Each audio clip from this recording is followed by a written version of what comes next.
नमस्कार दोस्तों, मेरा नाम है रवि और आप देख रहे हैं हमारा यूट्यूब चैनल परीक्षा संग्रह। हम यहाँ पर आरआरबी एनटीपीसी के विगत वर्ष से कुछ ऐसे प्रश्नों को हल करेंगे जिन्हें हल करने में विद्यार्थियों को काफ़ी परेशानी होती है और समय लगता है। हम ऐसे प्रश्नों को जल्दी कैसे हल करें, इन्हें देखेंगे अपने आने वाले कुछ एपिसोड्स में। इससे पहले मैं आपको कहना चाहूँगा, कृपया हमारे चैनल को सब्सक्राइब करें, शेयर करें, ताकि और भी विद्यार्थी इसका लाभ उठा सकें। इसके लिए बहुत बहुत धन्यवाद। चलिए शुरू करते हैं अपने इस सेशन को।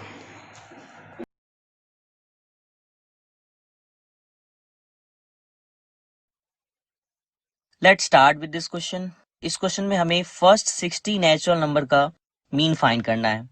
तो इसका फॉर्मूला होता है n plus 1/2। So 60 plus 1/2 that is 30.5 and the first option is correct option.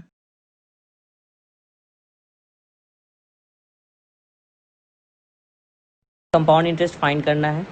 Principal given है 13,000 और रेट है हमारा 10%। तो हमें पता है कंपाउंड इंटरेस्ट जो भी आएगा वो इस 13 का मल्टीपल होगा और साथ ही साथ रेट कितना है 10%। तो जब भी हमारा वैल्यू आएगा कंपाउंड इंटरेस्ट का तो वो 20% से ज़्यादा होना चाहिए। तो हमें यहाँ दिख रहा है कि 13,000 का 20% अगर हम लोग फाइंड करते हैं तो वो 2600 से ज़्यादा होगा। इससे दो ऑप्शन हमारे एलिमिनेट हो गए।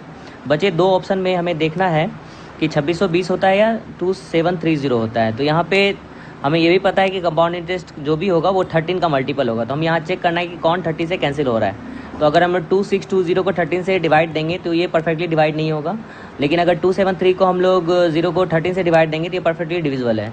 सो हमारा ऑप्शन यहाँ से फर्स्ट वाला ऑप्शन होगा।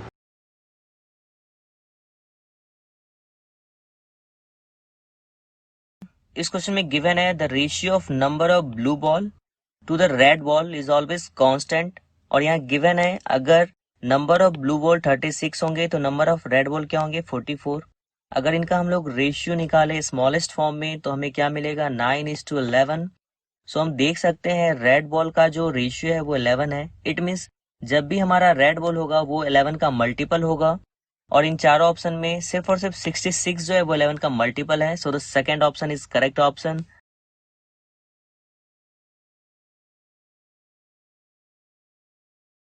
एक कॉपर वायर है जिसको पहले एक स्क्वायर के फॉर्म में लाया गया, बाद में उसे एरिया के फॉर्म में बेंड किया गया, सर्किल के फॉर्म में बेंड किया गया। तो सर्किल का एरिया होता है पाई आर स्क्वायर। पाई का वैल्यू 22/7 एंड आर स्क्वायर। तो आर स्क्वायर आर कुछ भी हो तो जो भी एरिया आएगा वो 22 का मल्टीपल होगा। तो 22 का मल्टीपल यहाँ एक ही नंबर दिख रहा है, वो है फर्स्ट ऑप्शन।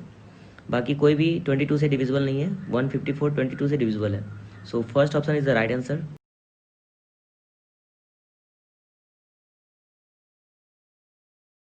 हमें यहाँ फाइंड करना है which of the flowing could be the actual number of members. तो बॉयज एंड गर्ल्स का जो रेशियो है वो 4:5 है। तो हमें यहाँ पे अगर चेक करना है कि टोटल मेंबर्स, तो दोनों रेशियो का सम 9 है। तो 9 का मल्टीपल हमें देखना है। तो 9 का मल्टीपल हमें बस यहाँ एक दिख रहा है, वो है 18।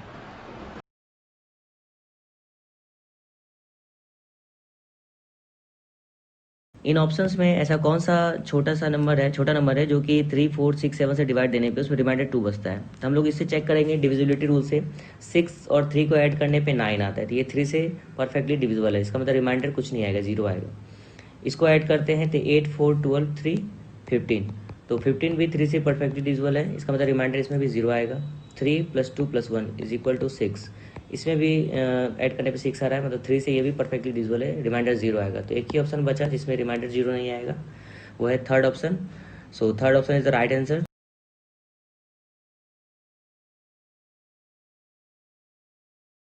दो नंबर का सम जो होना चाहिए वो 25 होना चाहिए और दो नंबर का मल्टीप्लीकेशन 156 होना चाहिए। तो ऑप्शन से हम लोग चेक करते हैं। अगर हम लोग बड़ा नंबर 11 लेते हैं तो इससे छोटा कर कोई भी नंबर लेंगे उसका सम कभी भी 25 नहीं आएगा। तो ये ऑप्शन एलिमिनेट हो गया।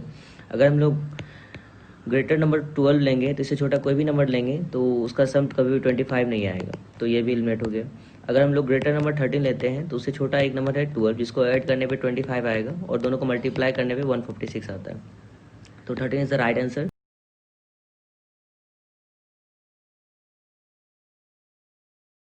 What is the square root of 9409?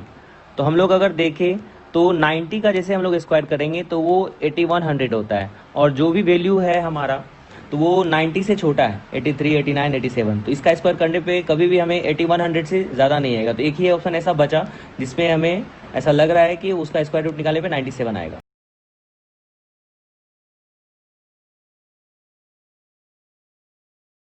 एक नंबर और उसके रेसिप्रोकल को ऐड करने पर हमारा 61/30 आना चाहिए।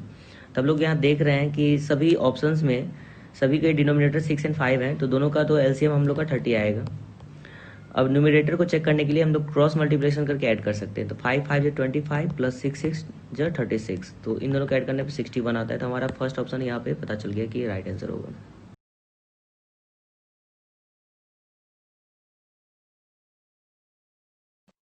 इस क्वेश्चन में हमें प्रिंसिपल फाइंड करना है और हम फॉर्मूला जानते हैं, amount is equal to principal into 1 plus R upon 100 to the power 3। और अमाउंट हमें गिवन है 10,648 is equal to P into, इसको हम लोग 110 अपॉन 100 टू द पावर 3, एक जीरो कैंसिल होता है। तो हम यहाँ देख सकते हैं 11 का क्यूब करने पे हमें यूनिट डिजिट क्या मिलेगा, 1। और लेफ्ट हैंड साइड का यूनिट डिजिट क्या है, 8। इट मीन्स पी का यूनिट डिजिट ऐसा होना चाहिए जिसे 1 से मल्टीप्लाई करने पे 8 आवे। सो इन चारों ऑप्शन में अगर हम देखें, जीरो को छोड़ देने के बाद जो पहला न्यूमेरिकल डिजिट आता है वो 8 किस में है, फर्स्ट में। सेकंड में 9 है, सो 9 को अगर हम लोग 1 से मल्टीप्लाई करेंगे तो 9 आ जाएगा। 5 को, और 5 यहाँ भी है, 5 को 1 से मल्टीप्लाई करने 5 आएगा। सो हम बोल सकते हैं हमारा फर्स्ट ऑप्शन जो होगा वो करेक्ट ऑप्शन होगा।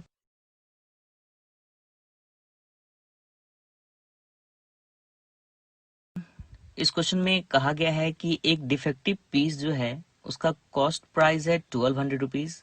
डिफेक्टिव होने के कारण उसे 15% लॉस पे बेचा गया और बाद में फिर से उस पर 5% का डिस्काउंट दिया गया है। तो पूछा गया है एसपी क्या होगा।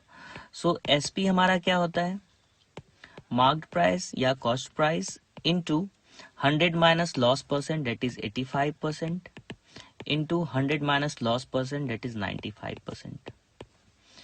तो इसे हम लोग क्या लिख सकते हैं, 1200 इंटू 17/20 इंटू 19/20। अब हम लोग देख सकते हैं जो एसपी है उसका एक न्यूमरेटर जो है वो 17 है और 17 का दूसरा कोई भी फैक्टर या मल्टीपल इसके डिनोमिनेटर में नहीं है। इट मीन्स हमारा जो भी एसपी होने वाला है वो 17 का मल्टीपल होगा। और इन चारों ऑप्शन में सिर्फ और सिर्फ सेकेंड ऑप्शन जो है वो 17 का मल्टीपल है। So the second option is correct option.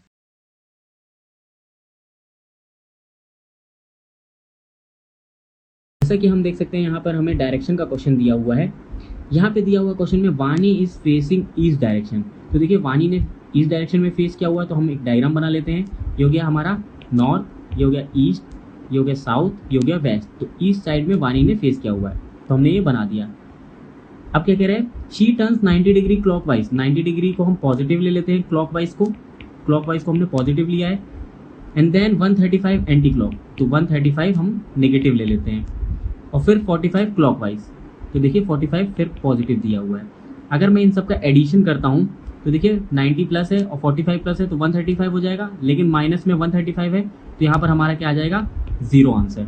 जब जीरो आएगा इसका मतलब है कि क्या क्वेश्चन दिया हुआ, then in which direction she is facing now. तो मतलब वो डायरेक्शन चेंज ही नहीं किया उसने, तो उसका आंसर क्या हो जाएगा, ईस्ट और इटसेल्फ।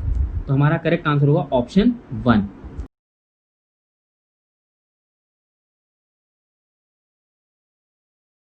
इस क्वेश्चन में पूछा गया है एक रेगुलर पॉलीगन है जिसके एन साइड हैं और उनके इंटीरियर एंगल्स के सम क्या होंगे।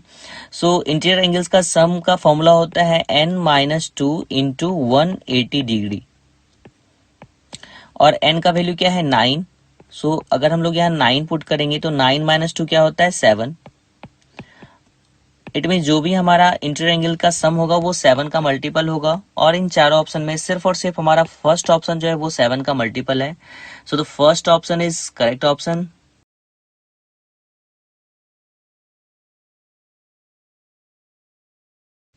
इस क्वेश्चन में कहा गया है एक टाउन का पॉपुलेशन जो है प्रेजेंट वो 3,50,000 है और ये हर साल 20% से इंक्रीज करता है।